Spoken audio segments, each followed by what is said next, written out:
ሱሰኛ ሆኜባት በቃ ልታድነኝ ሞክራ ያልቻለች ሴት ጥላኝ ሄዳለች። ታንዛኒያ ያለ ዲጄም ሆነ ጋንግስተር ግሩፕ ሆነ ራፕም ያረክ እነዚህ ነገሮች አንድ ላይ ሲገናኙ ሱሱ አብሮ የሚሄድ ነገር ነው ማለት ከዛ ውጭ ከሱ ውጭ መስራታችን ነበር።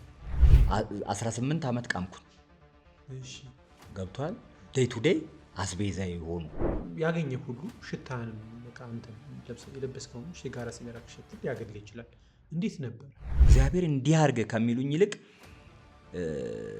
ሰይጣን ምናምን ቢሉኝ እደነግጣለሁ።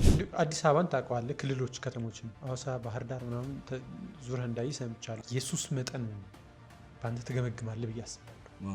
የሚገቡ ወጣቶች በተለይ ታዳጊዎች በአንተ እይታ እንዴት ነው? የ20,000 የ15,000 ብር ሱስ በቀን ያለባቸው ሰዎች አሉ ተማሪ ሆነው። በሙዚቃ ህይወት ግን በጣም ብዙ ሰዎች ታውቃለህ። በጣም በዲጄነት እንደው ሱሱ ባይጠነክርብህ ምን አይነት ሙዚቀኛ ትሆን ነበር? ቪዛ ተመታለት ነው የሚባለው። አሁን ለምሳሌ ሁሌ እዛ ቤት የምንጠጣ ከሆነ እኔ ብቀር ማለት ነው አይ የሆነ አልፎለት ነው ወይ የሆነ ስራ ቦታ ሄዶ ነው ምናምን አይባልም። ሞቶ ይሆናል ተብሎ ነው የሚታሰበው። ብዙ ጊዜ ለመውጣት ሞክረሃል። በተደጋጋሚ ሆስፒታል ሄደህ ወጣህ። ለመውጣት ሞክረህ ተመልሰህ ገብተሃል። ከወጣህ በኋላ ተመልሰህ የምትገባበት ምክንያት ምንድን ነበር? ምክንያቱም 39 ኪሎ አከልኩኝ። ከዛ የሚያክል ሰውነት ያልቁ ምናምን እንትስ ሆንኩኝ። አንዳንዱ ኤችአይቪ ይዞሽ ነው እንዴ ምናምን ይላል። እድለኛው ዮናታን ህልም አለው። ሲጀምር ህልም ራዕይ ይዞ ነው። ከዚህ በኋላ የትን ጠብቀው? ሞተ ብቻ ነው መፍትሄ የሌለው በህይወት ያለ በቃ አራዳ ማለት ከውድቀት ትማርና የህይወት ፊውቸርን ማጣፈጥ ነው።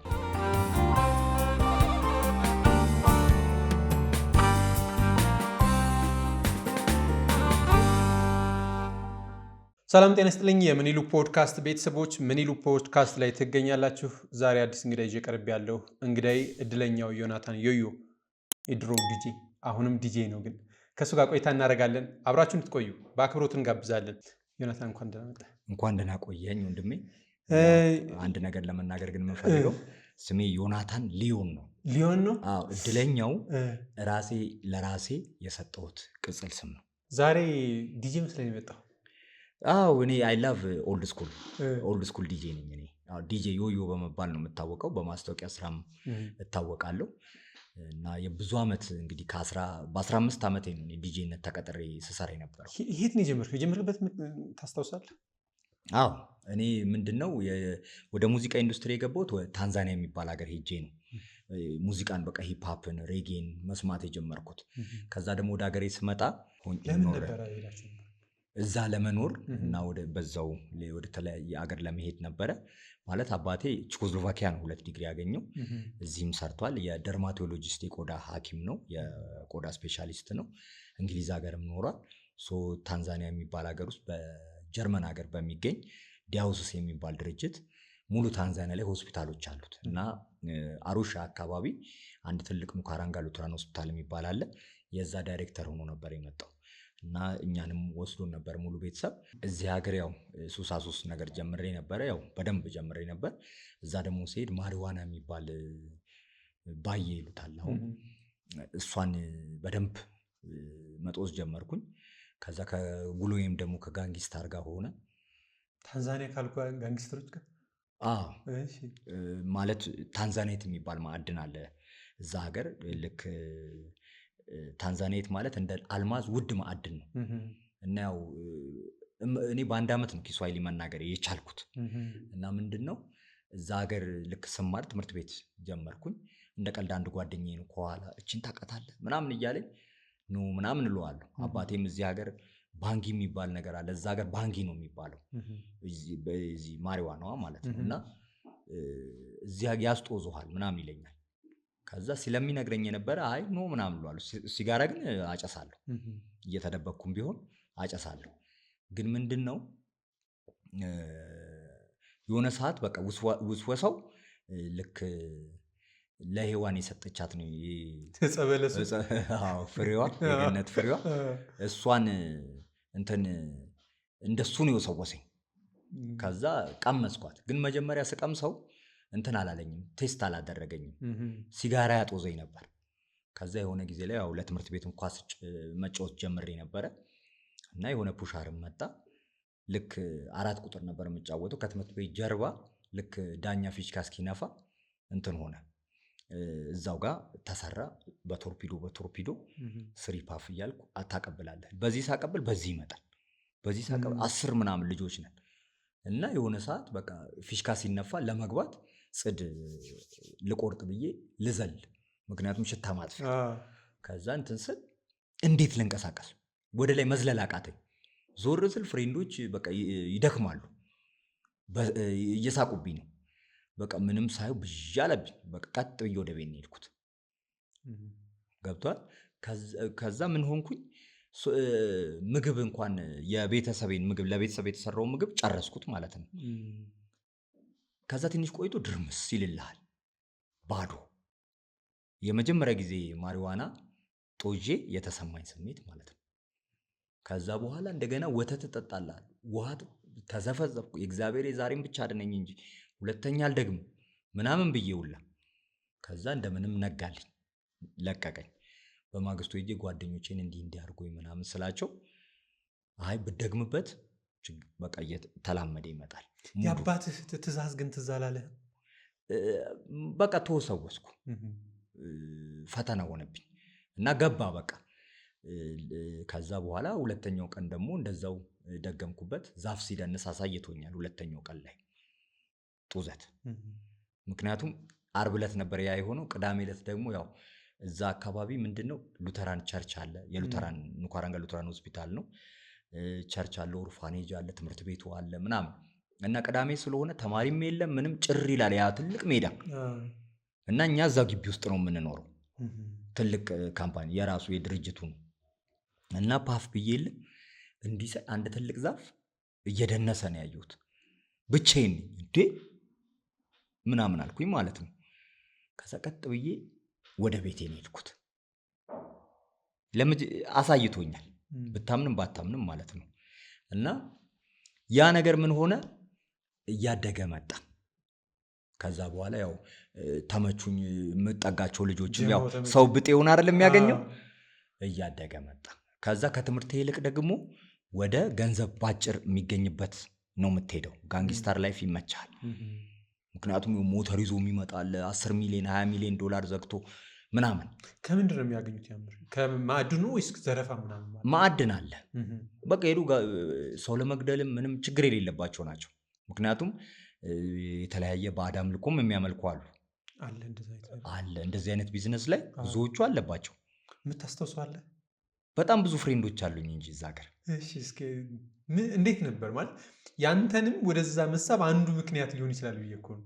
አዎ አሁን እኔ ሰው ውሎውን ይመስላል። እኔ በቃ ሳላስበው ከእንደዚህ አይነት ሰዎች ጋር ነበር የምውለው። አሁን አንዳንዱ ደግሞ ወደ ጥናት ከሚያጠኑ ጋር ምናምን ይሄዳል። አንዳንዱ ደግሞ ወደዛ የራሱ ቱር አስጎብኚ የመሆን ፍላጎት ያድርበታል። ሰው የሚያጠናው ያንን ነው። ከእንደዚህ አይነት ሰዎች ጋር ነው የሚውለው። እኔ ደግሞ ሙዚቃንም ለመጀመሪያ ጊዜ ላኪ ዱቤ የሚባል ነው ከዚህ ሀገር ሄጄ ላኪ ዱቤን ሬጌን የተዋወቅኩት። የላኪ ዱቤን በቪሲዲ አየሁኝ ማለት ነው። ተመቸኝ። ከዛ እያልኩ ነው አልፋ ብሎንድ ዩቢ40 እያልኩ ቦብኑ ላይ የተዋወቅኩት። መጀመሪያ ግን ሬጌን እንድሰማ ያደረገኝ ላኪ ዱቤ ነው። ከዛ በኋላ ምን ሆነ እያደገ መጣ። ከዛ ወደ ኮሌጅ ደግሞ ስገባ ከአሩሻ ከነበርንበት ፋሚሊ ከነበረበት 458 ኪሎ ሜትር ተጉዞ ታንጋ የምትባል ታውናለች።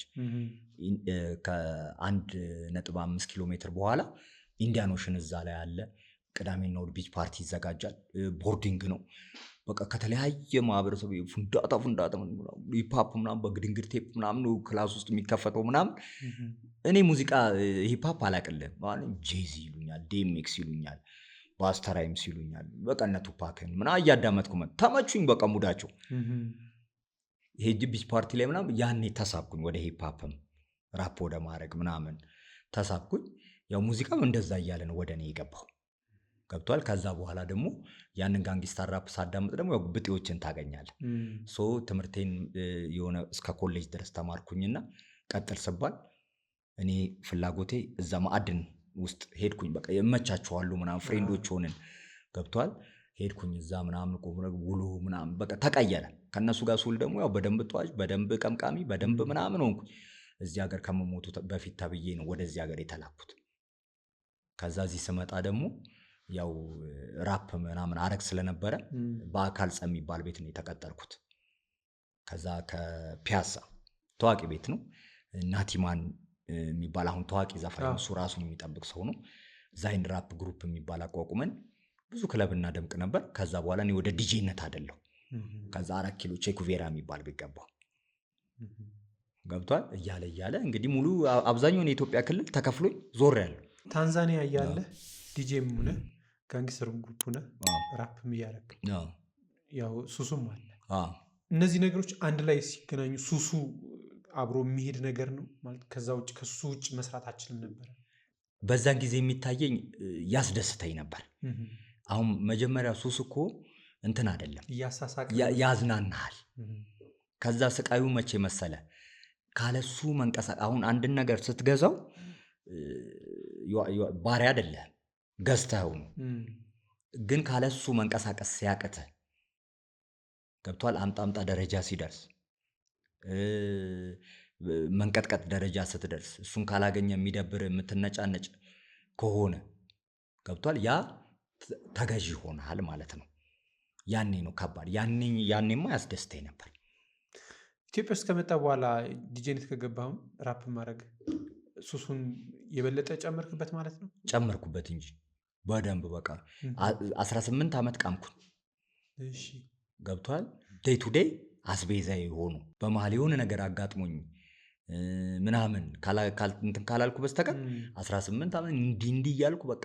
ከዛ ደግሞ ስቅም ደግሞ እንትን አለው ጨብሴ አለ፣ ሴሽ አለ፣ ዊድ መሃል። እኔ እንደውም አንድ ጊዜ በጣም ኦቨር እየሆነ ሲመጣ ማለት ነው የኔ ደግሞ ባሰ። አሁን አንዳንዱ ጫቱን ብቻ ወንጀቱ ቅሞ ጠጥቶ ምናምን የሚገባ ሰው አለ። የኔ ደግሞ ያን በቃ ሰውነቴ ብዙ ነገር ለመደ። ሰው ምንድን ነው አሁን ሰው በኮካ ነው አይደል? በኮካ ነው የሚቅመው አይደል? ወይ በውሃ ይቅማል በለውዝ ምናምን። እኔ የሆነ ሰዓት ላይ ጃምቦ በአፕሪቲቭ አድርጌ ነበር የምቅመው እንደ ኮካ የምጠቀመው። ምክንያት አይሰራም ቶሎ እንዲደርሰኝ ሜሴጁ፣ አለበለዚያ የተለያየ ፕሮብሌምም እያመጣብህ ይመጣል። ምንድን ነበር የሚያመጣው እንደዛ ሲሆን? እኔ አሁን ለምሳሌ ካልቃምኩ በጣም አዛጋለው፣ ሰው ያስጠላኛል፣ ስራዬም ይደብረኛል። ስራው ራሱ አይሰራ፣ ሙዴ መጥቶ አልሰራም። የግድ ዲጄውን ለመስራት መቃም አለብህ። በቃ ለመደ ሰውነት እንጂ ሳይጠጣም እኮ የሚሰሩ አሉ። ገብቷል። አሁን ነፃ ሆኜ ነው የምሰራው። አሁን በምሰራበት ስራ በቃ ሙዴ በራሴ። አሁን ምንም ነገር ሱስ እንዲሆንብኝ አልፈልግም። አሁን ውሃ እንኳን ምክንያቱም አይምሮ ሴቭ ያደርጋል ሰዓት የሆነ ነገር። አሁን ለምሳሌ ስኳር በሽታ ያለባቸው ሰዎች የመድኃኒት ሰዓታቸው ሲያልፍ፣ የምግብ ሰዓታቸው ሲያልፍ እንዴት እንደሚያደርግ ይታወቃል አይደለ? ሱስ በሽታም እንደዛው ነው። ሰዓቱን ጠብቆ አምጣ ይልሃል። በለመድክበት ሰዓት ሴቭ አድርጓል። በቃ የተለያየ ችግር ያመጣል። አሁን ለምሳሌ ባንዴ ማቆም ከባድ ነው ሱስን። አሁን በሱስ እንዲህ የተጠቃ ሰው ምናምን ባንዴ አሁን ለምሳሌ እስቲ ከቤት ሁለት አትወጣትም እስቲ ምን እንደምትሆን ያለን ብሎ የሚቆልፉባቸው ሰዎች አሉ። የነርቭ ችግር አጋጥሟቸው አልጋ ላይ የተኙ ሰዎች አሉ። የአይምሮ ችግር ይሄ ባይፖላር ስኪዞፊኒያ የሚባል ችግር የሚያመጣባቸው ብቻ መሳቅ ብቻ ማውራት ውስጥ የሚገቡ ምን የመሰለ ልጅ ነበር እኮ እንደዚህ ምናምን ይሉኛል። ብጥብጥ ብለው የሚሞቱ ሰዎች አሉ። አሁን አንዳንድ ሚዲያ ላይ ስናገር ምን ነው አንተን በሰማው ኖሮ ልጄ እኮ አይሞትብኝም ነበር የሚሉ አሉ። እንደዚህ ፓራላይዝድ ሆኖ አይቀመጥብኝም ነበር የሚሉ አሉ። ገብቷል። ስለዚህ እንግዲህ እኔ አጠቃላይ ለ22 ዓመታት ነው በተለያየ ሱስ ውስጥ ተዘፍቄ እንግዲህ እንድቀድምም እንደተናገርኩት 39 ኪሎ እስከመሆን ደርሼ ነበር። ገብቷል። የኔ እንደውም አቃቃም እንዳልኩ ምግብ ትበላለህ፣ ግን ምግብ የሆነ ሰዓት ዘጋኝ። መጀመሪያ አሪፍ እየነበር ማለት ገና ሲጀምር ዊድ ስነፋ ያስበላኝ ነበር ብዙ ምግብ። የሆነ ሰዓት ተቆለፈ በቃ እንጀቴ ምንም። ምክንያቱም ጫቱም አለ አልኮሉም አለ ምንም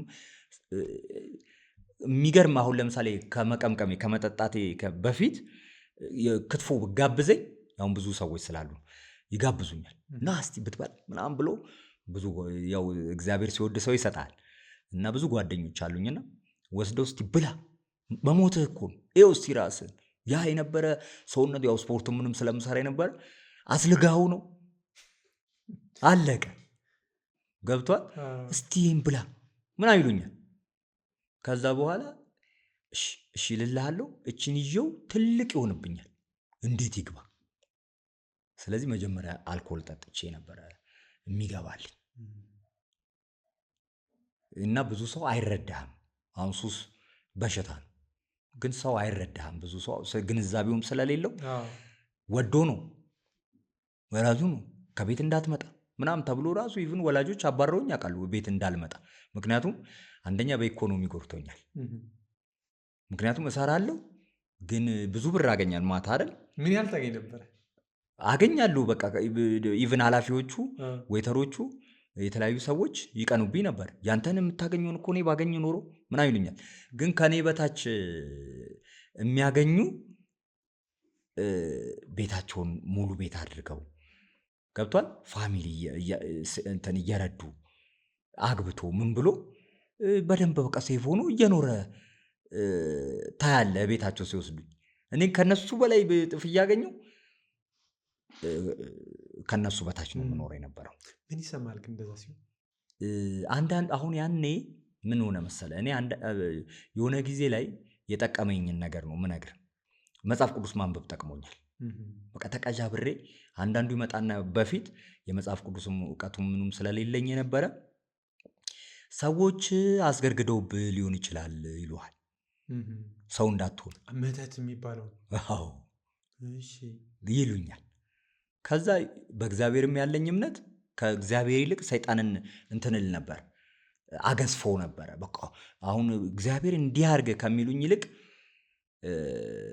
ሰይጣን ምናምን ቢሉኝ እደነግጣለሁ ግዙፍ አድርጌ አወራለሁ ገብቷል ሰው በሚያውቀው ልክ ነው የሚኖረው ያኔ ከዛ በቃ ሲሉኝ ያላደረገኝን ሰው ምንም ያላደረገኝን እሱ ያይ ነበር እያልኩ ያላደረገኝን ሰው መጠርጠር ጀመርኩ ያኩ ሲበዛ አሁን በቴንሽን ማለት ነው ብዙ ሰው አብዷል ቴንሽን ራሱ መጥፎ ነው ከዛ የሆነ ሰዓት በቃ ቅብጅርጅር ስል አንዴ ጥሩ ሙስሊም ካገኘው ጓደኛ ጥሩ ከሆነችልኝ አይ ሙስሊም ነው ማለት ነው አሪፍ እላለሁ ከዛ የሆነ ሰዓት ላይ ጆባ ሳገኝ ደግሞ ጆባ ነው ማለት ነው አሪፍ እያልኩኝ በቃ ብዙ ነገር ውስጥ ገባሁ ለበጎ ነው ብዬ ነው የማስበው እና ብዙ ነገር መመርመር አሪፍ ነው ሄድኩኝ በቃ ግን ቅብጅርጅር እድለኛ ስለሆንኩ ነው ከዛ የሆነ ሰዓት ላይ ግራ ገብቶኝ የሆነ ሰው ነው ጥሩ ሰው ነች መንገድ ላይ በቃ ተዋወቀው ስላለኝ ነው ምናምን አለችኝና ተዋወቀች በቃ ከዛ ካፌ ያላት አሁን ውጪ ነው ያለችው አሜሪካን ሀገር ነው ያለችው ቤቲ ትባላለች የመብራት ኃይል ምናምን ደግሞ ኃላፊ ነበረች ወደ ሰሜን ከዛ በቃ እቤት መተህ ትበላለህ ምናምን አለ ቅብጅርጅር ብዬ በቃ እዛ እንትን ነበር መስቀል አደባባይ እንደዚህ አልተሰራም ነበር በፊት እና ምቅመውም እዚህ ኦሎምፒያ ምናምን እየሰራው ብዙ ክልል እኮ አይቻለሁ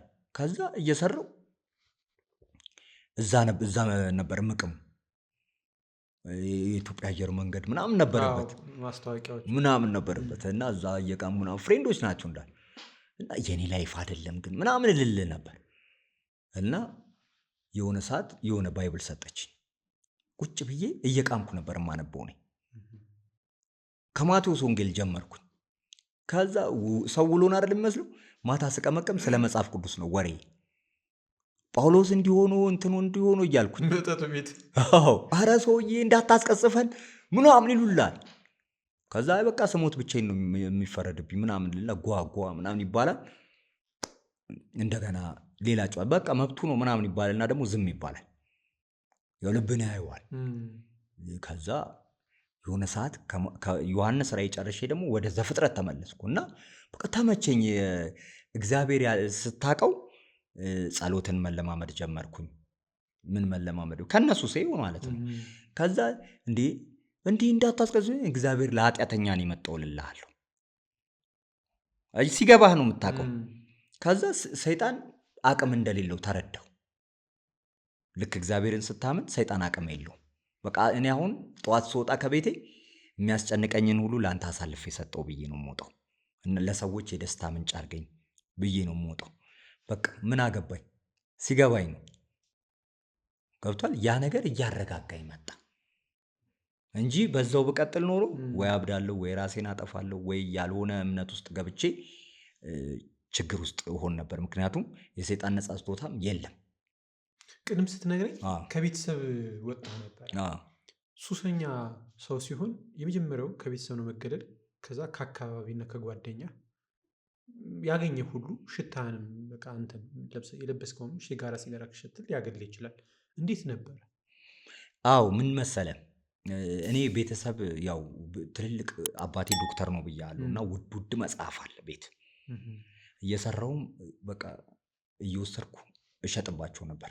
አይበቃህማ ብር 100 ሺህም አገኘ 50 ሺህም አገኘ 100 ብርም አገኘ አንድ አይነት ህይወት ነው የምትኖረው ሱሰኛ ስትሆን። ብዙ ሰው እኮ እኔ አሜሪካ ነበርኩ ይሄን ያህል ዓመት እንዲህ አይነት ካምፓኒ ነበረኝ እንዲህ ቤተሰብ መስርቼ ነበረ፣ ግን አሁን ይሄው በትኜ አረቄ ቤት 2 ተጋብዘኝ እያለ የተቀመጠ ሰው እኮ አለ። ገብቷል። ግን የሞተ ብቻ ነው መፍትሄ የሌለው። በህይወት ያለ በቃ አራዳ ማለት ከውድቀት ትማርና የህይወት ፊውቸርን ማጣፈጥ ነው። ባለማወቅ ግን ያኔ እኔ ወድጄ እኮ አይደለም ቤተሰቦቼን ማስለቀስ ፈልጌ አይደለም።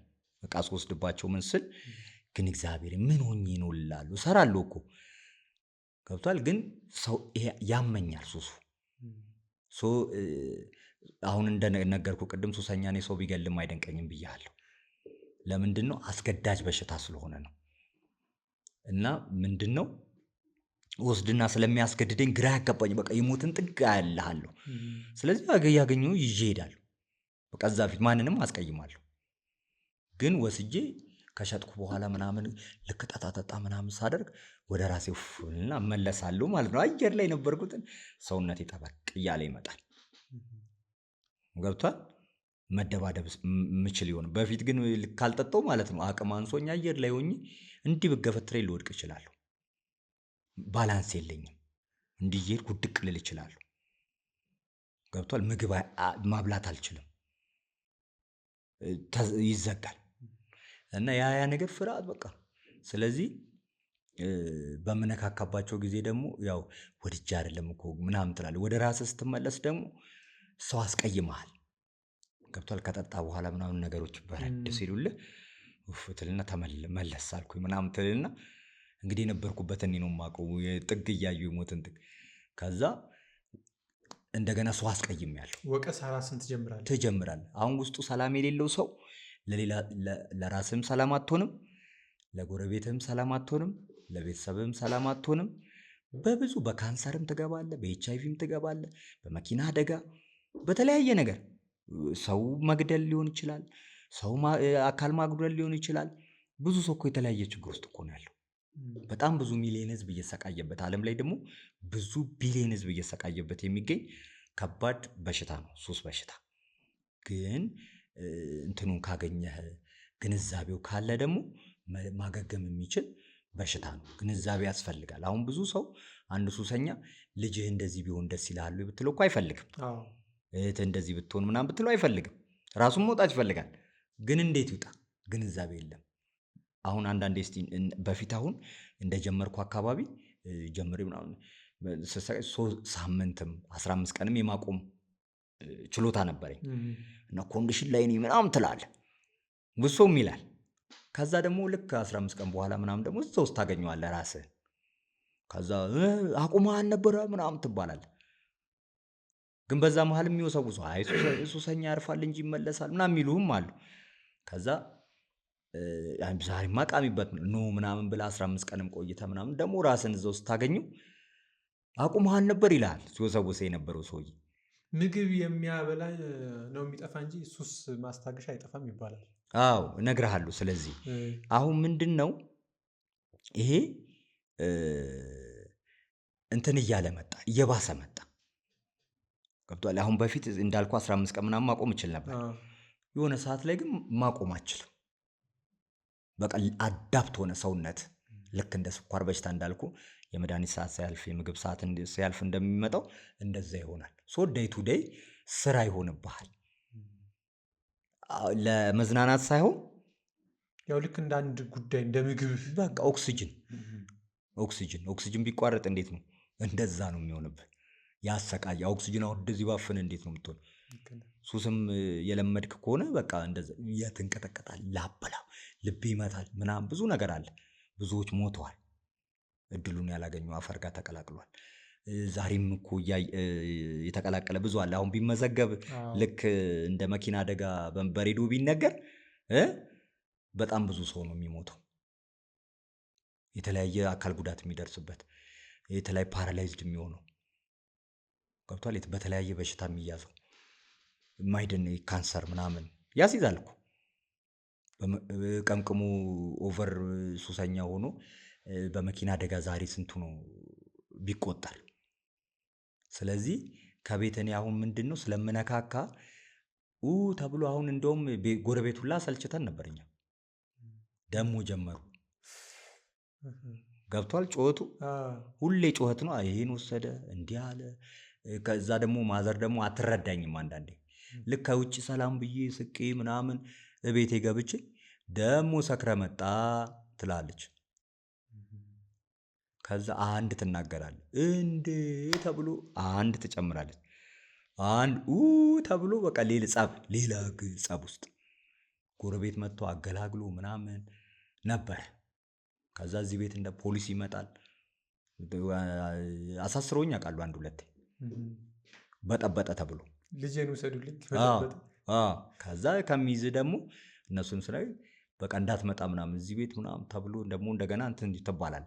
ስለዚህ ጨርቆስም ኖር ያለው እኔ ዲሲ 32ም ገብቷል። ደሞዜ አልበቃ ብሎኝ ለየቤቴ የደሞዜን እንትን የ3 ወር ምናምን ቅድሚያ ወስድልሃለሁ ተመዝግቦ ሲሰራ ሂሳቡ ሄዷል። ገብቷል። እንደገና ምናምን ትላለህ። በቲፕ በግምት የሚኖር ሰው ታውቃለህ። በግምት ስትኖር ደግሞ ጥሩ ቲፕ ካለኝ ጥሩ አልጋ ይዤ አድራለሁ።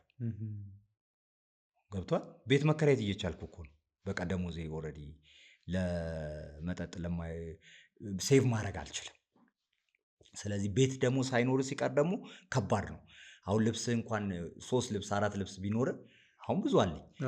ያኔ ልብሴን እንኳን አሁን ለምሳሌ 32 ስትኖር ምናምን 2 ልብስ ካለ አንዱን ማስቀመጫ የለህም እኮ ቤት ከሌለ ይወስዱባል፣ ይሸጡባል። ስለዚህ አንድ ነው የምትለብሰው። ከዛ ልክ 3 ቀን 4 ቀን ትለብሳትና ደግሞ ይሄንን ልብስ አየሁ እኔ ላይ የለበስኩትን ትለዋለህ። ተክለ ሃይማኖት ምናምን የሚባል ሰፈር አለ። ይሄን የለበስኩትን ታይዋል እላለሁ። ስንት ትወስዷለህ? እንትን ዋጋ ቅናሽ የሆነ ልብስ ግን ዲጄ የሚያስመስል ልብስ አለ አይደል? እሷን ትወስዳለህ። ከዛ ቀይሮ ብር ጨምሮ ይሰጣል። ገብቷል። ጫማም እንደዛው ተቀየር። ምክንያቱም አለበለዚያ ዝም ብለህ አሁን ብትለብሰው አንደኛ ራስ አንተ ላይ ነው እንደ ተሰፋው ሊሉ ይችላሉ። ገብቷል። ተብዬም ስለማቅ ነው የሆነ ጊዜ እንደሱ ለብሼ ከዛ ደግሞ እንትን የተለያየ ባክቴሪያዎችም ሊይዙብህ ይችላሉ። ስለዚህ መቀየር አለብህ። አንዷን ሽጠህ አንዷን እየቀየርክ እና እኔ አሁን ለበጎ ነው የምለው። ገብቷል። እንኳን አልሞትኩኝ አይደለ? የሞተ ብቻ ነው መፍትሄ የሌለው። ዛሷ አሁን ለብዙዎች ደግሞ ገብቷል። እንደዚህ ተሞክሮዬን እያካፈልኩኝ ብዙ ሰው ለካ እኔም መዳን እችላለሁ። ምክንያቱም እንደኔ ደግሞ መንፈስ ነው የሚል አለ ብዙ ሰው እኮ ገብቷል። ስለዚህ በሽታ መሆኑን ግንዛቤ ስሰጥ አሁን ብዙ ሰው እየዳነ ይገኛል። አዲስ አበባን ታውቀዋለህ? ክልሎች ከተሞችም ሐዋሳ፣ ባህር ዳር ምናምን ዙረህ እንዳይ ሰምቻለሁ። የሱስ መጠኑ በአንተ ትገመግማለህ ብዬ አስባለሁ። የሚገቡ ወጣቶች በተለይ ታዳጊዎች በአንተ እይታ እንዴት ነው? ያው ሰው አይተህ ሰው ነው የምትገባው አይደለ? አሁን እኔ በ7 ዓመቴ ነው ቢራና ሲጋራ ሰርቄ የተገኘሁት። አጎቴን አራያ በማድረግ እኛ ፊት ነበር የሚቅመው የሚያጨሰው የሚጠጣው። ቤተሰብ የሚንከባከበዋል። ሲቅም ቆንጆ ምግብ ሰርተውለት ምናምን ነው ያስቀናል፣ ያጫውተናል። ሙዱ ተመቸኝ። እሱ እንደሱ ለመሆን ሲጋራና ቢራ ሰርቄ ልክ የመጀመሪያዋን ስለኩሳት አስሎኝ እያልኩ እያለ ነው አንድ ዘመዳችን ደግሞ የሚኖራል እኛ ቤት። እሱ መጣ ሲያገኘኝ በተለያየ አይነት ምትን ያሰቃይ። ከዛ እናቴ ደግሞ ሰማች። እሷ ደግሞ መጣችና በቃ በምትችለው ሁላ ነው እንትን ያለችኝ፣ አኘከችኝ ሁላ ማለት ነው። ቆንጥጫ አልበቃሽ ብሏት ማለት ነው። ከዛ ደግሞ እንደገና አባቴ ሲመጣ ደግሞ ተነግሮት ነው እንደገና እሱ ደግሞ በቀበቶ እንዴ ምን ውስጥ ነው የገባሁት አልኩ። ጥሩ መስሎኝ እኮ ነው ያደረግኩት አይደል? እነሱ ግን በቃ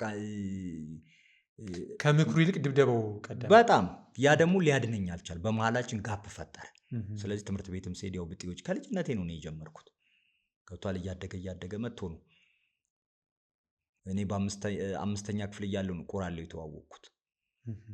እየወጣሁ መፖሽ የጀመርኩት የቤት ዕቃ የመጀመሪያ ሸጥከውን ታውቀዋለህ? ታስታውሳለህ? ኧረ ብዙ ይሄ በኤሌክትሪክ የሚሰራ የቡና መውቀጫ የለ ምን የለም ብዙ አይነት ነገር ገብቷል። ካሴት ሁላ አልቀረኝም። የማንን ካሴት?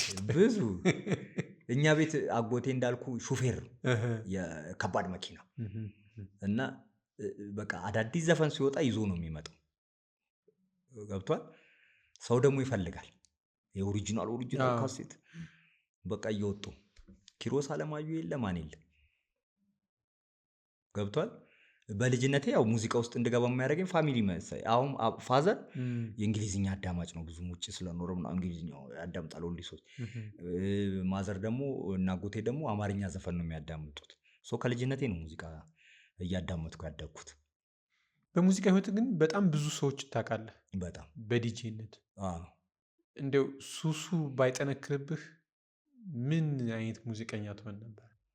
እኔ በጣም ፕሮፌሽናል ሆኜ ዓለምን እየዞርኩ እንደነ ዶክተር ድሬ ኢትዮጵያን ማስጠራ ሆናለሁ ብዬ አምናለሁ። ግን ያ ሱስ ነው ብዙ ነገርን ያጠፋው። አዎ በጣም ብዙ እቃ እንዳልገዛ አድርጎኛል። ምክንያቱም በውድ የገዛሁትን እቃ በርካሽ ያሸጠኛል። ገብቷል። ሰውም ደግሞ ራስን ካልጠበቅ ራሱን ያልተንከባከበ ሰው ለማን ሊጠቅም ይችላል? የሚወዱ ሰዎች ትንሽ ይጥሩልሃል። ከዛ ግን ስለማጠቅማቸው ምክንያቱም ፈለጣም ሊበዛባቸው ይችላል አይደል? ስጠቅም ነው ሰው የሚፈልገ። ተጠቃሚ ከሆንክ ማንም አይፈልገም። አይቼዋለሁ፣ ብዙ የሰው ፊትም አይቻለሁ። ምክንያቱም ግን እንዴት ሆኜ ነው እንደዚህ የምሆነው ምናምን ስል እንዳልኩ አንዳንዱ ደግሞ ሰው አድርጎብህ ነው ምናምን ይልሃል። መጽሐፍ ቅዱስ ማንበቤ በጣም ከብዙ ነገር እንደገና ብዙ ነገር ጠብቆኛል። ሰዎች እንጂ አብድ ነበረ። አሰብከው እየሰራ እንዳልሰራ መሆን። አጠህ ደግሞ ከአንተ በታች እያገኘ አንተን ሲንቀ ከባድ በጣም ሌሎች ጓደኞች ሰርግ እየተጠሩ አንተ ሳትጠራ ስቀር።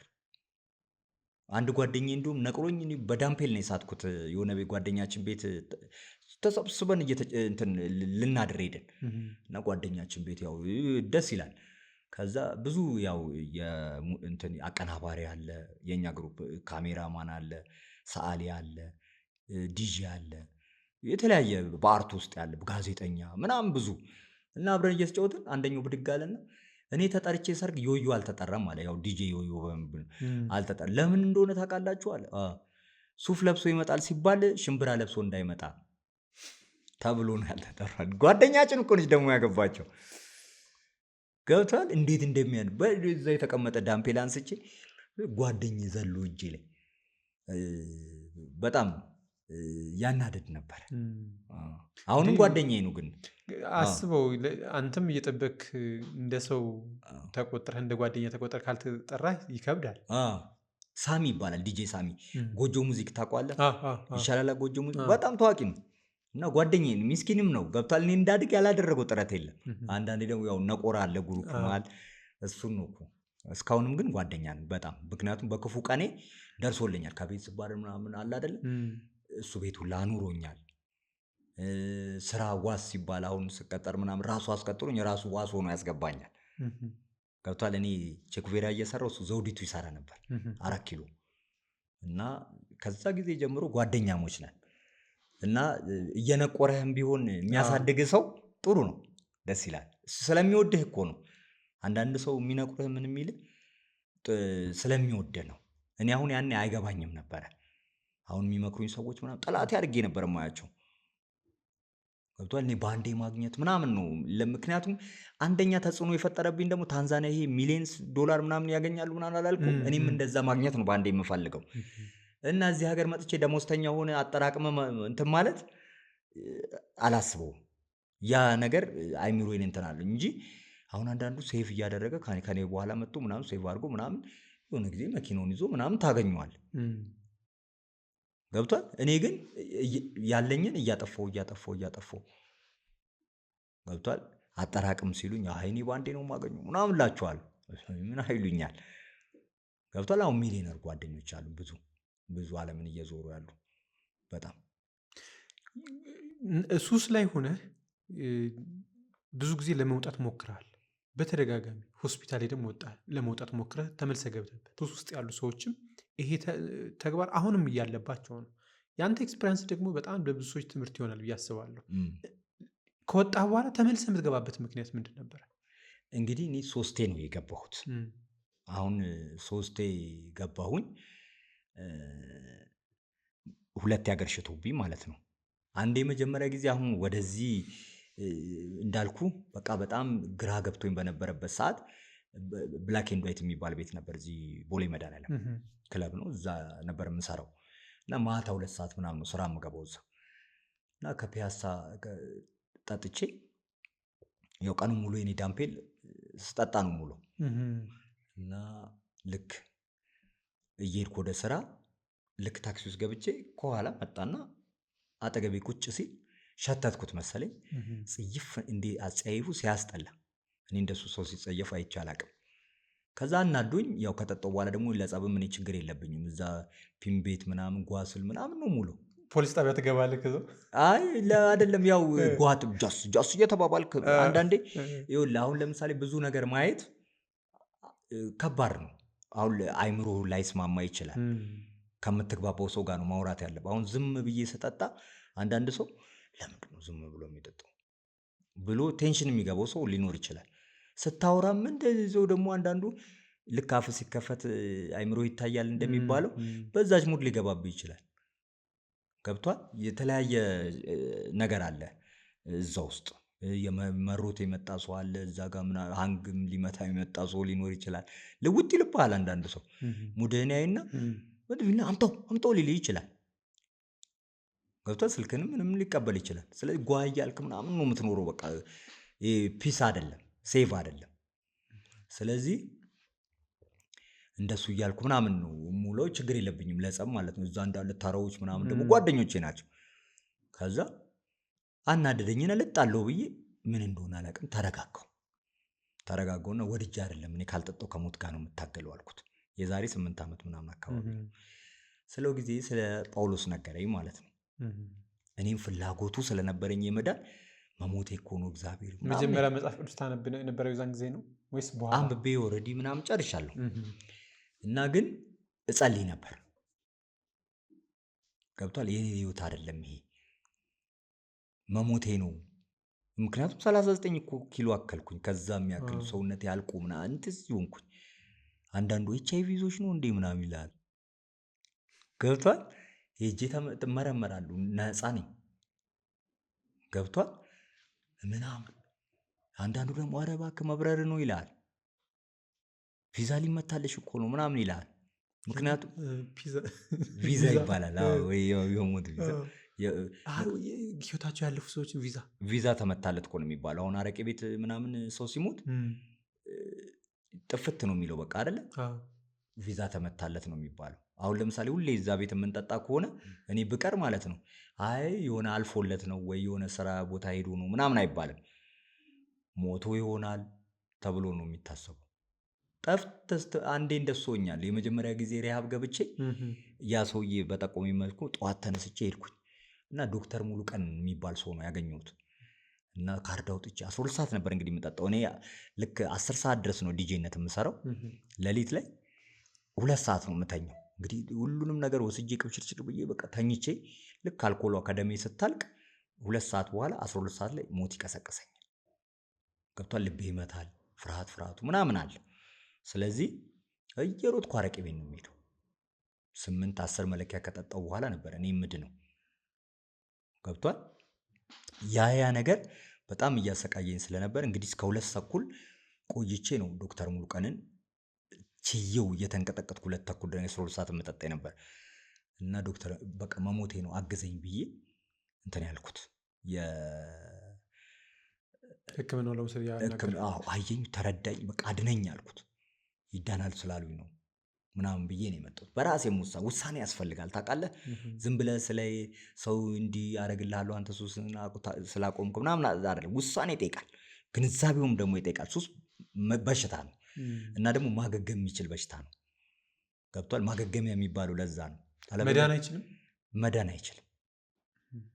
ምክንያቱም 20 ዓመትም አቁመ ብትቀምስ አሁን ለምሳሌ አንዳንድ ሰው ዛሬ ጠጥቶ የዛሬ 15 ቀን 20 ቀን ደግሞ ብሎ ሴሌብሬት አድርጎ የሚገባ ይኖራል። ትንሽ ዋይንም ቢራ ያ ሱሰኛ አይባልም ገዝቶ ስለሆነ። እንደኛ አይነት ሰው ግን ካለሱ መንቀሳቀስ የሚያቀተው ከነበረ ታከመን ከዳንም በኋላ በቃ ማቆምና ማቆም ነው። ገብቷል። አለበለዚያ የትም ዓመት ቆይ ቅምስ ስታደርገው ይሄ የናፈከውን ነገር ስታገኘው እንዴት ነው የሚሰማ ስሜት? እንደዛ አይነት ስሜት ነው የሚሰማ እና የመጀመሪያ ጊዜ እንደዛ ገባው። ወር ቆየው፣ ወር ከ6 ቀን በቃኝ ብዬ ስድን ወጣሁ። ገብቷል። ምክንያቱም አሁን እዛ ስገባ አንዳንድ ሰው የሚያጀዝብ ነገር ነው ምናምን የሚሉ ሰዎች አሉ። ማገገሚያ ውስጥ አሁን ሰው በሚያውቀው ልክ ነው የሚኖረው። ግን አንዳንድ ሰዎች ግንዛቤውም ስለሌላቸው ነው፣ አይፈረድባቸውም። እዛ ብትገባ አንዱ ለመዳን ሲያማክር ጓደኛውን፣ ያው ሰው ጓደኛውን አይደል የሚያማክር፣ እንደዛ እንትና ይኸው ጀዝቦ ምናምን ይሉሃል። ምክንያቱም የተለያየ አይነት በሽታም ያመጣል ሕክምናው ሳይሆን በሱስ ምክንያት አሁን እንደኔ ቴንሽን ውስጥ መግባት አይደለ? ደህና የተማረ ልጅ ምን የመሰለ ልጅ ብቻ መሳቅ ብቻ መውራት ይጀምራል አይደለ? አግሬሲቭ ሊሆን ይችላል ምናምን። እሱ ባይፖላር ስኪዞፍሬኒያ ወደ ሱስም ሊያመጣ ይችላል፣ በተለይ ጭንቀት፣ ዲፕሬሽን። ምክንያቱም አሁን ጦዘ መርቅነህ ቤም ስትነዳ ቆንጆ ሚስት ይዘ ሊሆን ይችላል፣ በሀሳብ ትስላል። ገብቷል። ከዛ ቆንጆ ቤት ኖሮ ቆንጆ መኪና ኖሮ ምናምን ልታይ ትችላል። ከዛ ልክ ስትነቃ አልኮሏ ስታልቅ ወይ ምርቃናው ሲያልቅ እዛው ጋር ገና ቀፍ ላይ ይሆናል የምትጠጣው። ገብቷል። ያ ጭንቀቶች ገብቷል። የምትመኘውና የምትኖረው ኑሮ የተለያየ ይሆናል። ያ ነው የአእምሮ ችግር የሚያመጣው። ገብቷል። ያሰብከውን አለማግኘት። ቤተሰብም ደግሞ አንዴ ካየብህ፣ አሁን ትልልቅ ቤተሰቦች አሉ በዘራችን እንደዚህ አይነት ሰው የለም ብለው ኢቭን የሚወዱ የነበሩ ቤተሰቦች ሁሉም ቤተሰቡን ላይ ሰማና ሳሎን እንዳትገባ ምናምን ያደርጓል። እቃ ይዞ ሊሄድ ይችላል ምናምን ተብሎ ከዛ በየቤተሰቡ ስምን ያጠፈዋል ምናምን። ያ ደግሞ እያገለሉ ስትመጣ አንተም ራስህን እያገለልክ ሰውን እያገለልክ ትመጣለህ። ነፍሰ ገዳይም ልትሆን ትችላለህ፣ ማንም አልሰማም ሲል አይደለ? እሱ ያሰርቃል፣ ምን ይላል፣ ያስዋሻል። ያ ነገሮች አሁን ቤተሰብ ጋር ግንዛቤ ስለሌለ ነው እንጂ መረዳት ያስፈልጋል። አሁን ብዙ ሰው በተለያየ ምክንያት ነው ወደዚህ የሚገባው። ሱስም አሁን ራሱን የቻለ በሽታ ነው። የአእምሮ በሽታ የተለያየ ሕክምና አለው እና ግን ይድናል። ልብ እንደሚታመመው፣ ኩላሊት እንደሚታመመው አእምሮም ይድናል። ያው ሱስም እኮ ከአእምሮ ጋር ነው የሚያያዘው። አእምሮን ሲቆጣጠር እኮ ነው አእምሮን ሲቆጣጠርህ ነው በሽታ የሚባለው። እና ግን ያ ምንድነው በአንዴ አይቆምም። በአንዴ ሲቆም ቅድም እንደተናገርኩት የነርቭ ችግር ምንም ስለሚያጋጥም እስከ ሞትም የዚህ አይነትን በሽታ በአንዴ ሲቆም ስለሚያደርስ የባይፖላር ስኪዞፍሬኒያ እንደሱ ስለሚያደርስ ሕክምና አለው። እኔ አሁን ሎያዜፓ ነበር የሚሰጠኝ። መጠጥ በኪኒን ነው አሉ ባለሙያዎቹ። ምንድነው በቀን 4 ጊዜ ነው የሚሰጠኝ። ቁርስ በላና 1፣ ምሳ በላና 1፣ መክሰስ በላና 1፣ ራት በላና 1። በሁለተኛው ቀን ደግሞ 3 እየቀነሰ 2፣ 1። ከዛ የ5ኛው ቀን ላይ አምጣ የሚለው ይተዋል። ቪታሚን ነው የሚሰጥ ከዛ ምግብ እንድትበላ እያለ ሰውነትም ልስ ይላል። በቃ በሳምንት በ10 ቀን ሌላ ፊት ነው የሚኖረው። ገብቷል። ስለዚህ የአእምሮ በሽታዎች አሁን ከ300 አይነት በሽታ በላይ ነው ያለው እዚህ አዲስ አበባ ውስጥ፣ ዓለም ላይም የተመዘገበው ማለት ነው። እና እነዚህ ሕክምናዎች ግን አሁን አሉ። ሱስ የራሱን ሕክምና የቻለ ነው። ስለዚህ ማንም አያጀዝብም፣ ትልልቅ መርፌም አይወጋም ለሱስ ተብሎ። በዚህ አጋጣሚ ለመናገር ነው። ግንዛቤ የሌለው የእኔ ከራሴ አልፌ ለሌሎች ተሞክሮዬን እያካፈልኩ ብዙ ሰው ግንዛቤ ሲኖረው እየዳነ ስለሆነ ማለት ነው። እና እንደ ጓደኛም በማቅረብ ከኔ ጋር እየዋልኩ ምናምን ነው የምሰራው እንጂ ወስዶ እዛ ማገገሚያ ባስገባ አይዳንም። ምክንያቱም አምኖበት መግባት አለበት አንድ ሰው። ስለዚህ ያንን ስራ ነው እኔ እያቀለልኩ ያለሁት። ምክንያቱም አምኖበት ሲገባ ለካ በሽታ ነው ምናምን እያሉ አሁን ይህንም ሲያዳምጡ ብዙ ሰዎች ይደውላሉ። ገብቷል። ደግሞ እንዴት ባደርግ ይሻለኛል፣ ወንድም የሚሉ አሉ፣ ባለቤት የሚሉ አሉ፣ የሆነ ጎረቤት የሚሉ አሉ። የተለያየ ኔትወርክ አለ እና ቢያንስ እያንዳንዱ ሰው አንድ ሱሰኛ ያውቃል። ስለዚህ መፍትሄው ስላለ እዚህ እኛ ጋር እንዲህ አይነት ግንዛቤ ሲያገኙ ብዙ ሰዎች እየዳኑ ይገኛሉ። ስለዚህ ያንን ለአንድ ወር መጀመሪያ ከ6 ቀን ቆየሁኝ። እንደሱ ዳንኩኝ። በቃ ሁለተኛ አልመለስም ብዬ ፎክሬ ነው የወጣሁት። ገብቷል።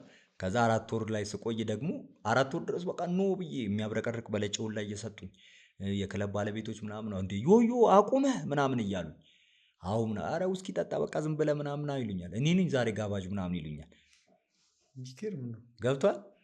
ከዛ ኖ ምናምን እላለሁ። ልክ ግን የሆነ የገና ዋዜማ ነበር።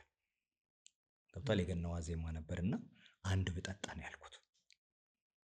ቢራ ጓደኞችም ከአሜሪካ ምናምን መጥተው ነበር።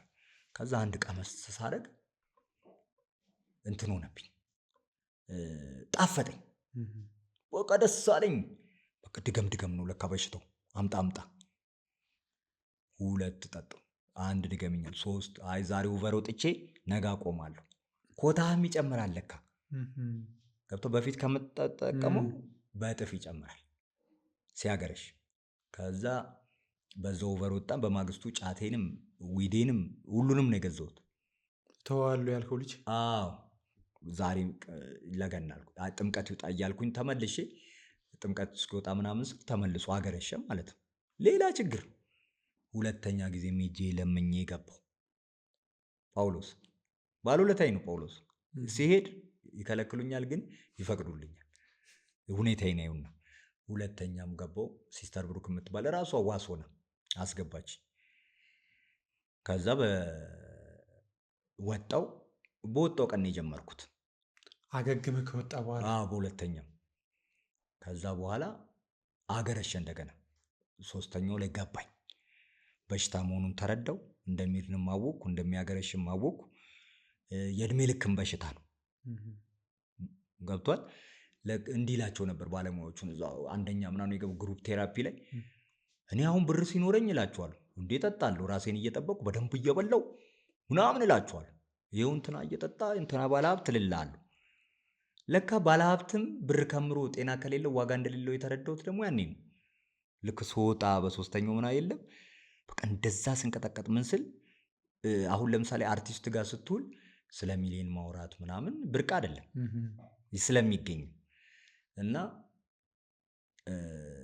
እኔ ሳልጠጣ ጠዋት ላይ እንደዛ አይነት ወሬ ሲያወሩብኝ እኔ ከሞት ጋር እየታገልኩ ተረዳሁት። ደምን የሚፈለው እንጂ እንዴት ደም የሚፍላትም አልችልም። እኔ ከሞት በምን በተረፍኩ ነው እዛ ጋር። ምክንያቱም ስንት ጓደኛዬ እኮ አጠገቤ ሆኖ እኔ እድለኛ ሆኜ ነው። እድለኛውን አጣንም ልኮ ወድጄ አይደለም።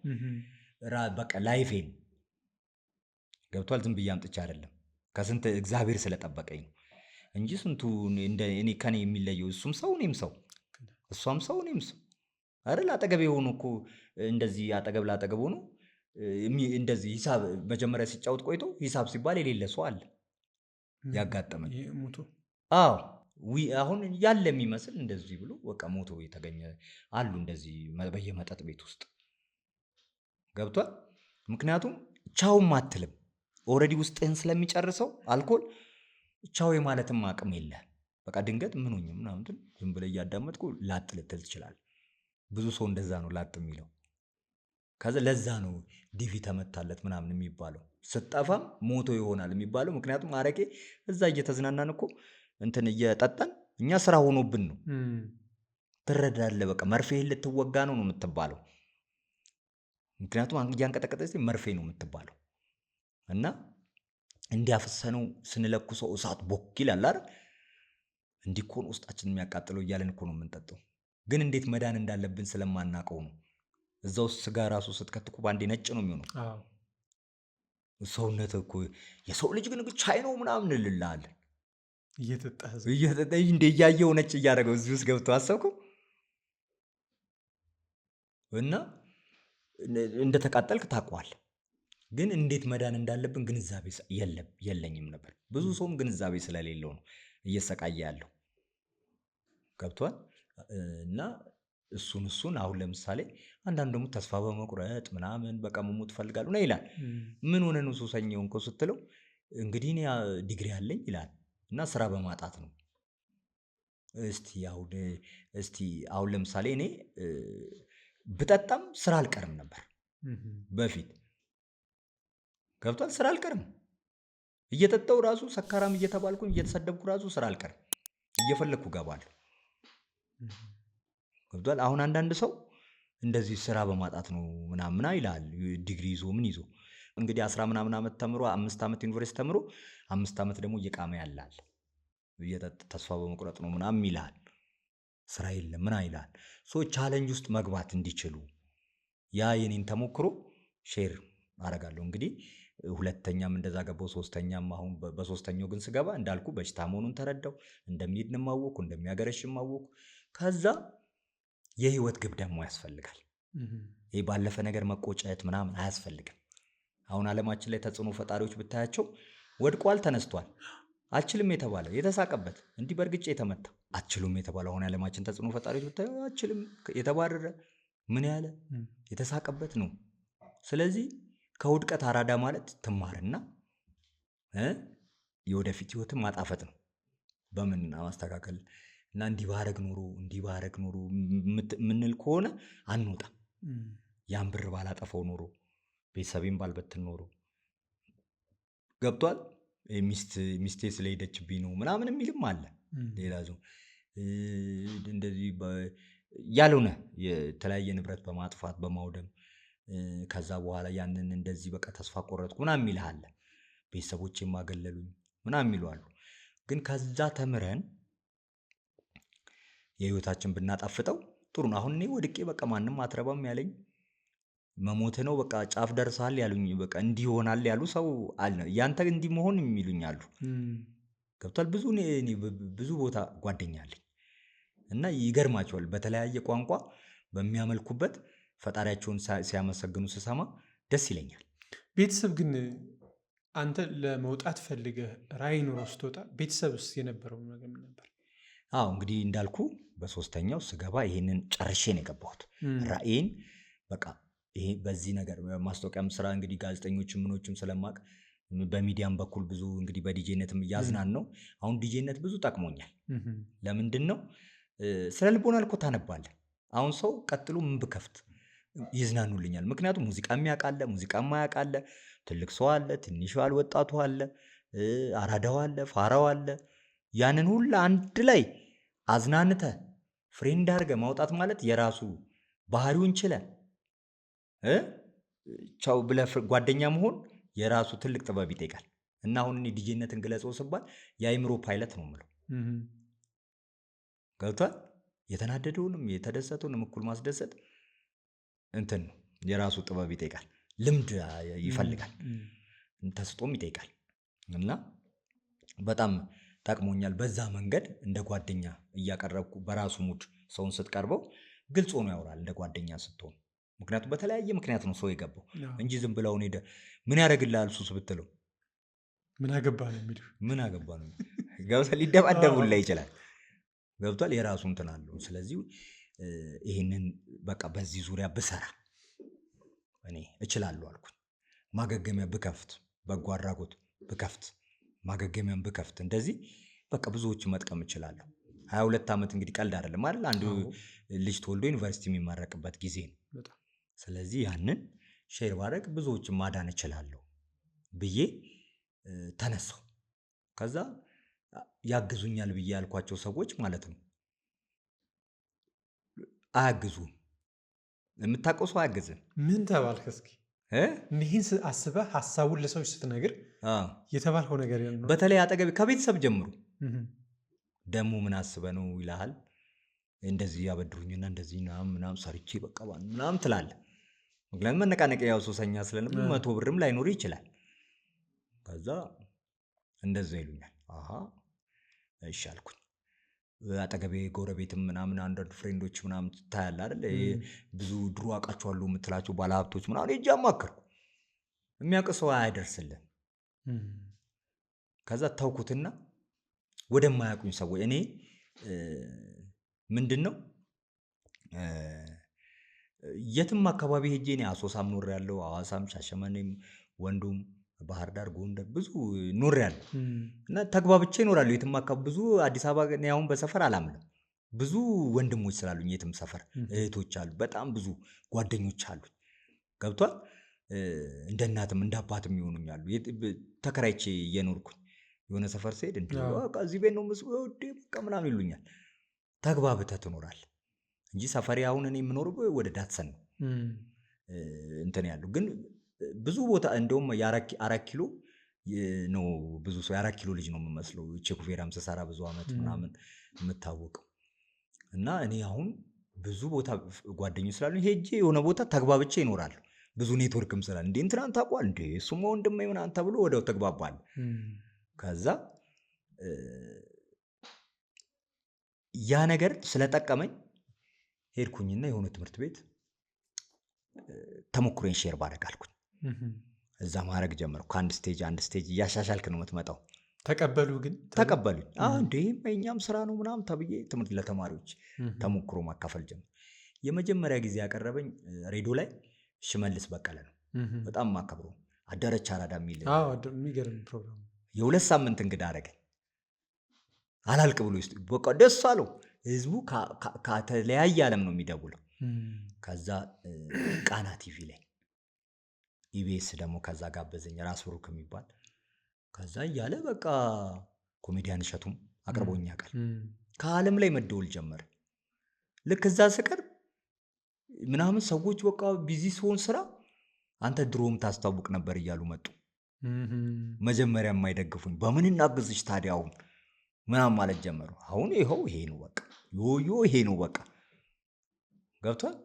እና ልክ ስትለወጥ ከሆነ ነገር ተነስተ አካባቢ ያሉ ሰዎች አይደግፉም ለማለት ነው። ምክንያቱም በድሮ ሙድ ስለሚያውቁ የምትቀየር አይመስላቸውም። ገብቷል። ስለዚህ ሱሰኛ ያርፋል እንጂ ይመለሳል፣ አይ ነገና የለ ምናምን ይለዋል። ትልቅ ነገር ምን አይነት ጫቅመ ነው ያሉኝ ሰዎች ሁሉ አሉ። እንደዚህ ትልቅ ነገር ሳስብ ገብቷል።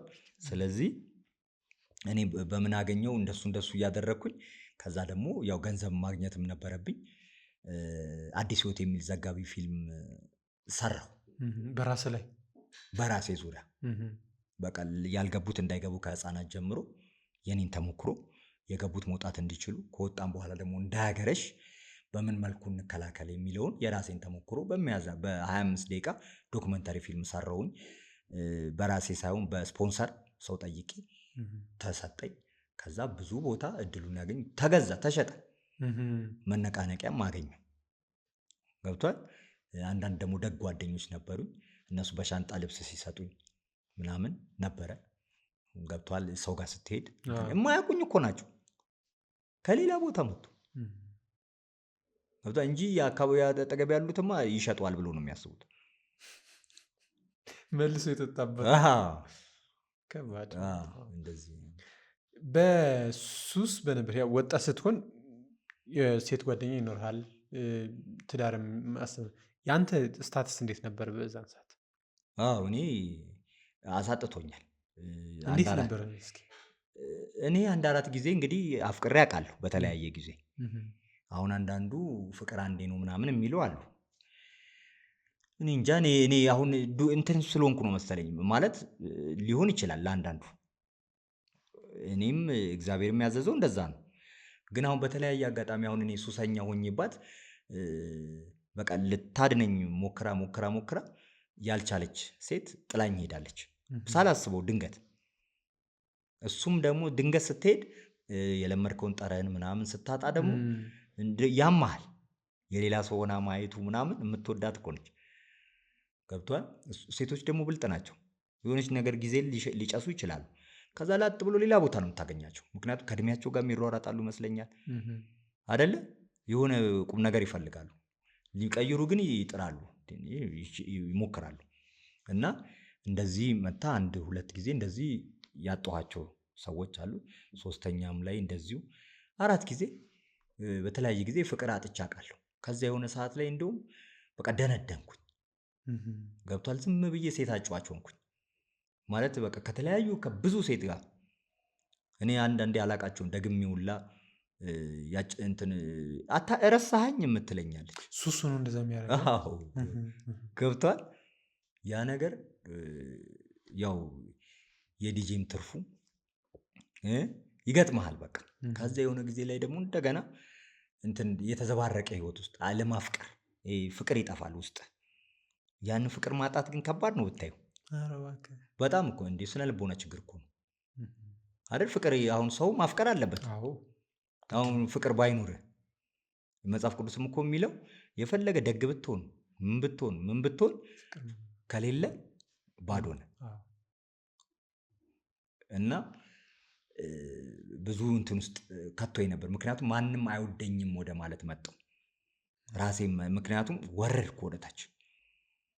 ኪሎ እንግዲህ በጤናዬም በኢኮኖሚም ሰውም ሲያገለ ወረድክ እኮ ነው በቃ። አረቄ ቤት መግባት እኮ አሁን ሬስቶራንት ስትገባ ደረትን ነፍተህ ነው አይደል? ይሁኝ እያልክ ነው የምትገባው። አሁን ወደዚህ ስገባ ይሁኝ እያልኩ ነው የገባሁት። ጓደኛዬን እንኳን ሳገኘው አይተሃል አይደል? ሰላም ተባብለን እንዲህ አይነት ቦታውን ኮራ ብዬ ነው የምገባው።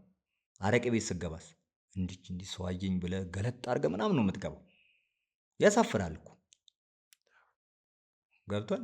እዛ ውስጥ ካለው ጋር ብቻ ነው የምትስማማው። ስትወጣ ጓደኛ በዛው እየተሯሯጠ ስታገኙ በመኪና በምንም በቃ እያገለልክ ነው የምትመጣው ራስን። ገብቷል።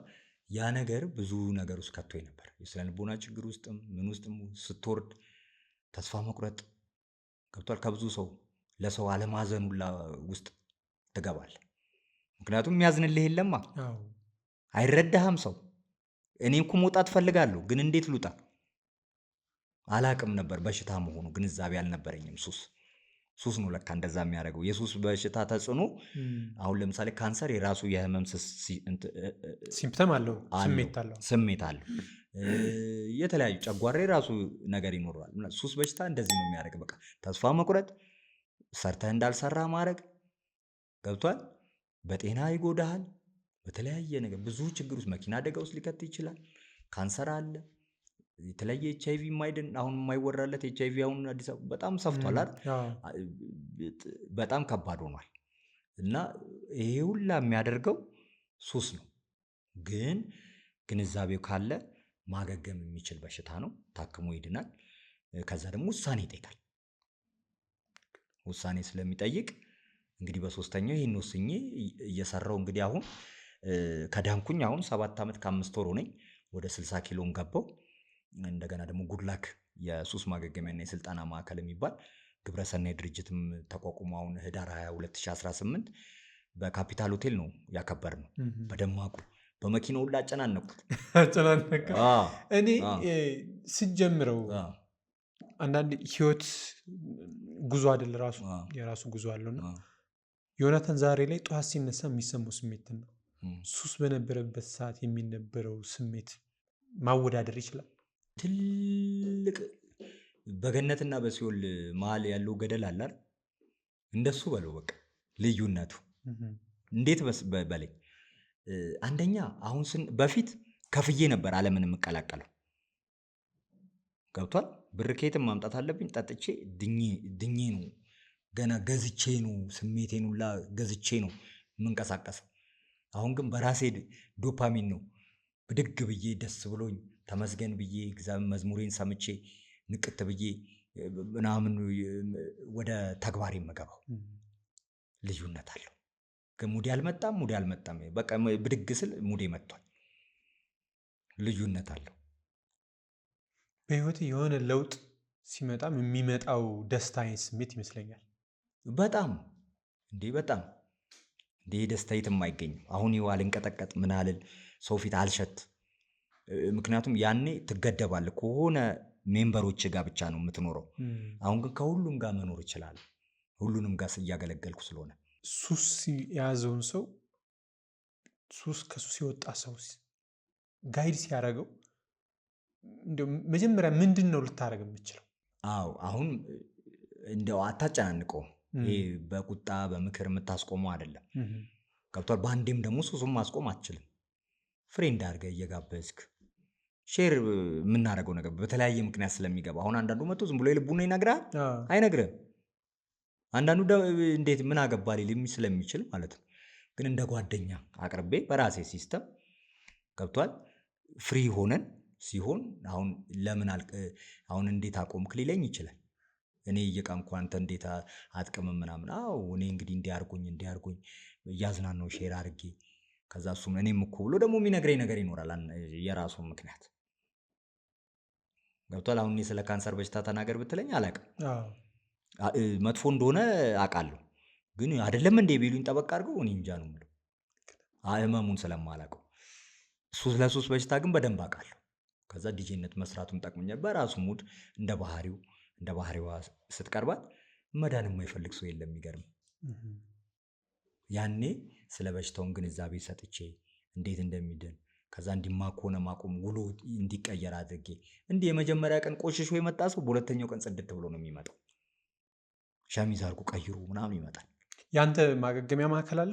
አሁን በቢሮ ነው እየሰራን ያለ ነው። ግን ከኛ ጋር የመንግስትም የግልም ተቋማት አብረውን ይሰራሉ። ስለዚህ ምንድነው አሁን ትንሽ ቻሌንጅ ሆኖብን ነው። ግን ደግሞ አሁን ብዙ እውቅናም እየመጣ ስለሆነ ማህበረሰቡ ጋር አብሬ ስለምሰራ የ100 ብርም ቻሌንጅ ኖሮ ምናምን በደንብ የተሰራ ፕሮፖዛል አለ።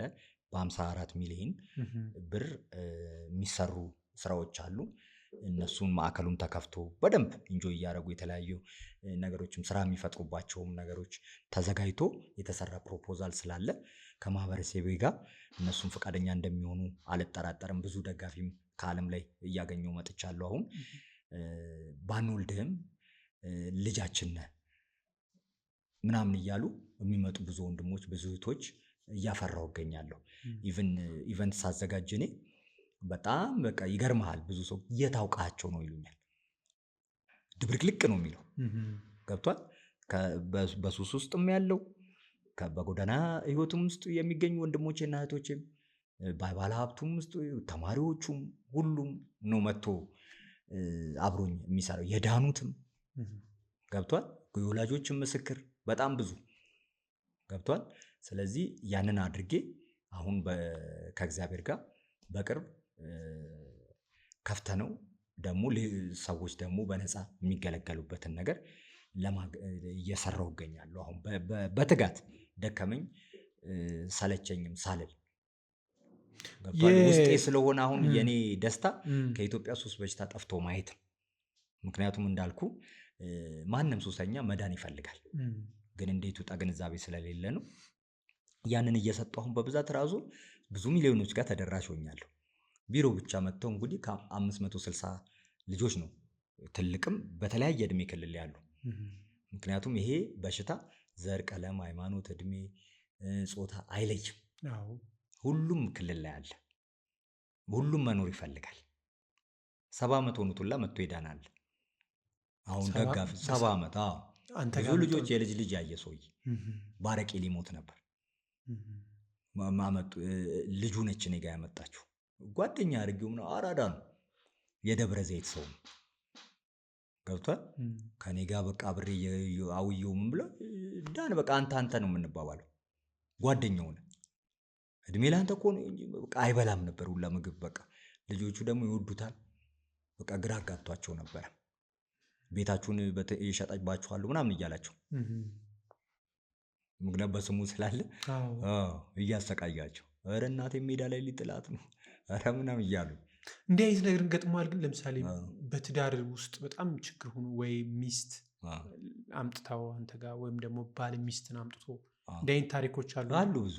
እስኪ ያጫውት። አንዴ ባሏ ነው ያመጣት። ምክንያቱም ባሏ ምንድነው የሚሆነው የተለያየ የሀረር ሰው ናቸው እና ጅጅጋም የተለያየ ኢንጂነር ነው ሰውየው እና ብዙ ጊዜ ቤት አይኖርም እና ያስለመዳት ግን መቃም እሱ ነው ራሴ ከትቤ ራሴ ችግር እኔ መለመን ጀመርኩኝ እሷን አለ።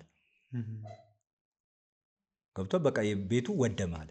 ሴት ደግሞ ከወደመ ቤት ውስጥ አሰብከው እና እንግዲህ በተለይ ትጠጣለች፣ ትቅማለች፣ ታጨሳለች። ሲሻ በቃ ምንም በጀት አይበቃቸውም።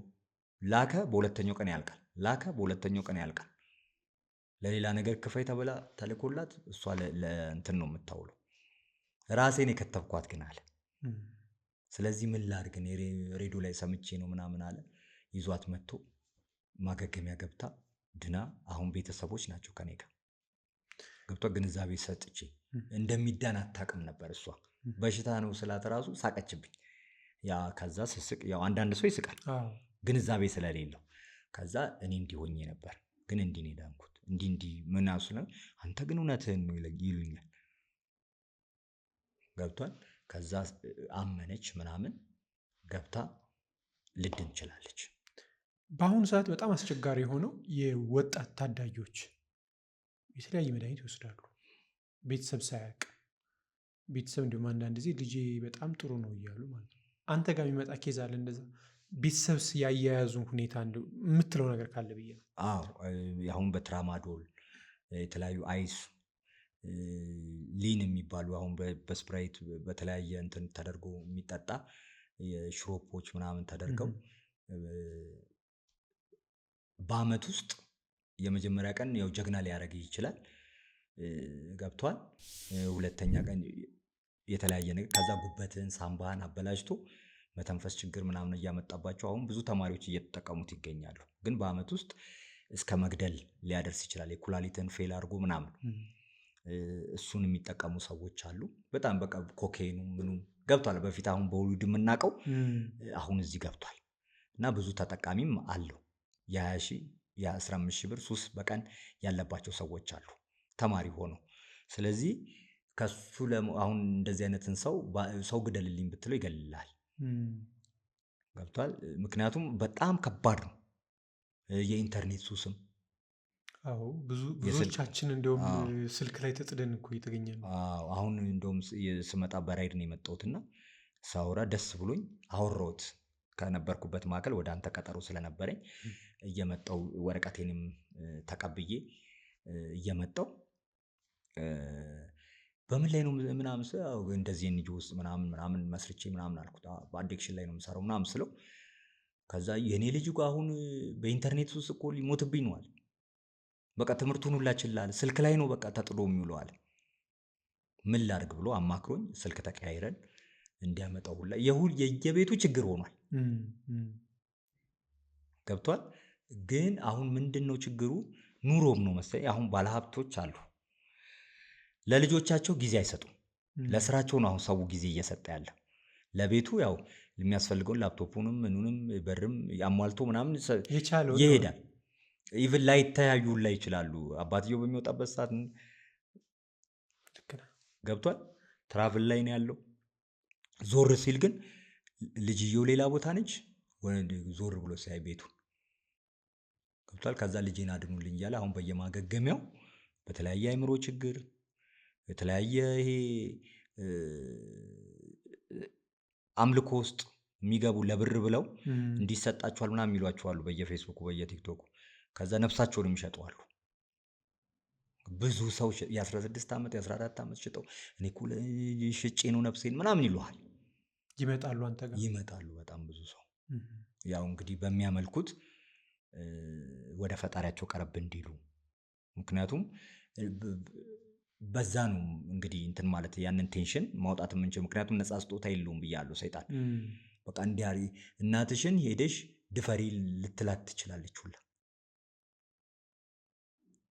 ገብቷል። አሁን ያ እንዴት ነው ለ5 አንድ ሴትን የሚፈረድባቸው አሉ። ገብቷል። ከአይምሮ ካሰበችው ብር አገኛለሁ ብላ ገብታ ያላሰበችው ችግር ውስጥ ነው የሚገባው። ገብቷል። ያ ደግሞ አይምሮን እያመማቸው በተለያየ ማገገሚያ ውስጥ እንግዲህ በጣም ብዙ ችግር ውስጥ ያሉ ሰዎች አሉ። እንዳይገቡ ነው ይሄን የምናገረው። እኔ አሁን የሚያጋጥሙኝ ስራዎች ላይ ናቸው በጣም በሰፊው ማለት ነው። የአይምሮ በሽታ በጣም በሱስ ይነሳል፣ በተለያየ ጓደኛ ተጽዕኖ። ስለዚህ ራስን መሆን አሪፍ ነው። አሁን አንዳንዶቹ ለምንድን ነው ከሱስ መውጣት ያልቻልሽው ብዬ ስል ጓደኞቼን አጣለሁ። የጓደኛ ፕሪፕሬዠር አዎ ግን ራሷ ወጥታ ወይ ራሱ ወጥቶ ደግሞ እነሱን ማውጣት መቻል ነው ያለበት። አብሮ መሞት እንሙት ግሩፕ ማለት እኮ ነው።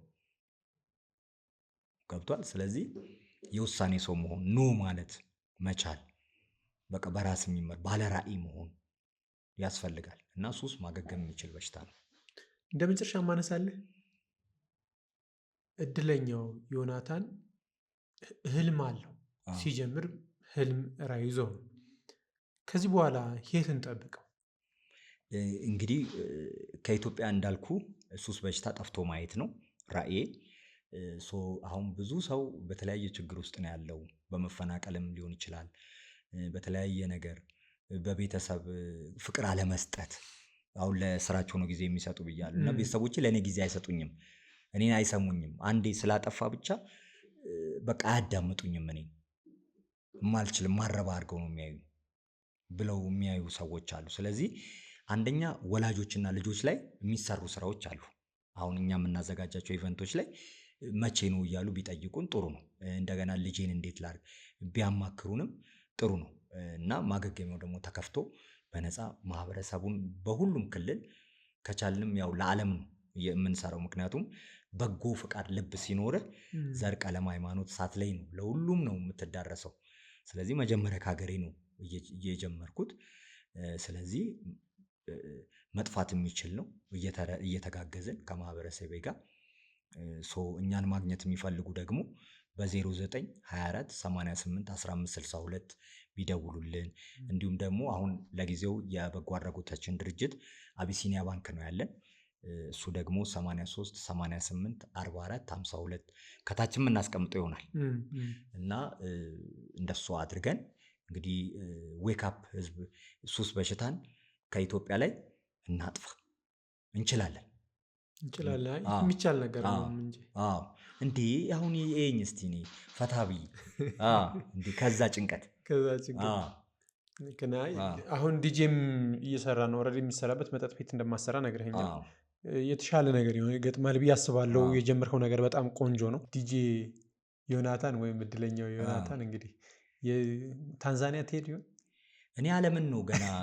አይ ቅድሚያ ግን እኔ ግን እዛ መሄድ አለብኝ ይመስለኛል። ምክንያቱም አሁን የምናገረው ነገር ምንድን ነው እንደውም አሁን የተለያዩ ዩኒቨርሲቲዎች ውስጥ መጥቼ ተሞክሮዬን እንዳካፈል ይጋብዙኝ። አሁን ብዙዎች ጋርም እየሰራው ስለሆነ ከአስቱ ዩኒቨርሲቲ ጋር አሁን አዲስ አበባ ሳይንስና ቴክኖሎጂ ጋርም አብረን እየሰራ እንገኛለን። በጣም ብዙ ተማሪ ጓደኞች አፍርቻለሁ። ከ6 ኪሎ ጋርም እንደዚህ ተጋብዤ ሰርቻለሁ። የተለያዩ ኮሌጆችም እየጋበዙኝ ነው።